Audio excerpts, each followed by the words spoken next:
weche ma otenore kod gik mamoko mabende otenore kod jatend migao mar omenda en ni od bura ma Senate ogo ombulu ma kwedo dwaro ma migao mar omenda duoko piny shillings bilion 20 omenda madhi ne kaontis kaluwore kod pek ma piny owacho nigo e choko omenda bang' ne witoko paro ma chik mar omenda mar higa ma 2024. Magi timore kinde ma jatend migao mar omenda Mbadi orem bedo kod winjruok gi duol mar Gavanas ma pacho kaluwore kod pok mag omenda madhi ne kaontis ma piny owacho mamalo dwani mondo duok piny kowuok bilion 400 nyaka 380. George Batimi waler. E romo ma obedo kind duol mar Gavanas kod jatend migao mar omenda Mbadi boma ma Naivasha, duol mar Gavanas okoni ok gimor kod dwaro mar duoko piny pok madhi ne kaontis gi bilion 20 kowuok e bilion 400 manoketi motelo ne lwar mar paro mar chik mar omenda ma 2024 nyaka bilion 380 ka gikoni bilion 20 ma idwa ni ng'adi kowuok e omenda ma ichwalo ne kaontis owinjo bed ting' mar sirikal mamalo. After what happened with the finance bill, the DORA has been revisited. We have our view that DORA cannot be revisited.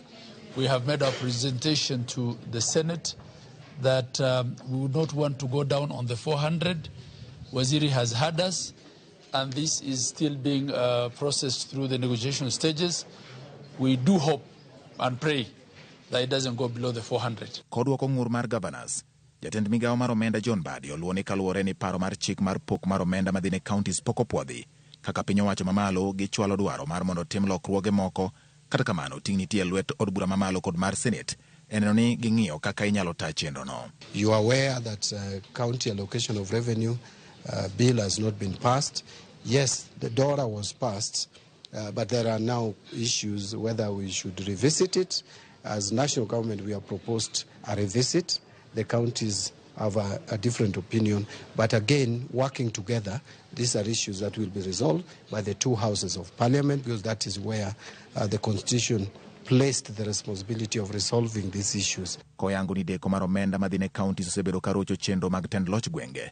Mbadi bende okoni kaka jatend migao ochiwore mar keto kenge mar neno ni omenda madhi ne kaontis ochopo e wang' saa. Last week, we transferred 31.8 billion to counties, and that is the July allocation. The law is clear that you should be transferring the previous month's allocation before or on the 15th of the succeeding month. So where we are today, actually progressing towards 15th October, it means we are in arrears of August and September.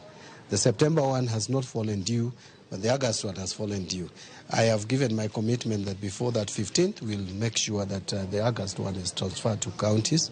And before the end of the year, we want to regularize and be up to date. E kinde romo no Mbadi osiemo wang' jaga budget mathurka kuom bedo hinga ne yo ma piny owacho ma counties yudo godo omenda magi ka onyiso apis jaga budget mondo ne ni ok ging'wonye kwayo mag counties tim ma osechuno moko kuom jotend migepe mag counties mondo lundach omenda magi kwayo nyaka boma ma Nairobi. The county governments are facing challenges of some bottlenecks, which I think the controller of budget must address.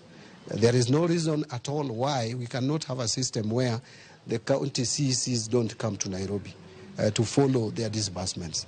It is untidy, it is not wise, and so something must be done to improve that system. The moment you delay in disbursing money to the counties must function. They have salaries to pay. They have they may delay implementing development projects, but they can't delay recurrent expenditure. Deko mar omenda madhi ne counties osebedo achiel kuom midhiero matend loch gwenge koni thiro chenro magi. Kata kamano penjo en ka bende chik ma ogol kawuono kod jatend migao mar omenda Mbadi ne apis jaga budget mondo ne ni counties oyudo omenda magi kwayo e wang' saa mowinjore biro nyago olemo kendo rido mapiyo omenda madhi ne counties. George Bati, Ramogi TV.